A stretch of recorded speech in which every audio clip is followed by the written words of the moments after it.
और मोहम्मद के साथियों को, सहाबा किराम को परेशान कर रहे हो।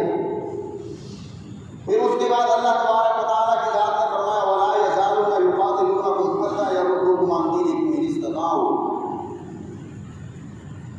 अल्लाह तबारक व तआला ने फरमाया कि सारी जिंदगी हमेशा हमेशा ला यज़ालून, इनके ख्वाहिश ये है, ये तुमसे लड़ते रहेंगे, ये तुमसे लड़ते रहेंगे, इतना लड़ेंगे, इतना लड़ेंगे।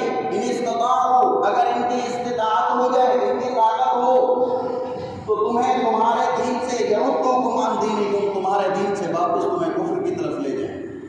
इनकी ख्वाहिश यही है और क़यामत तक यही रहेगी।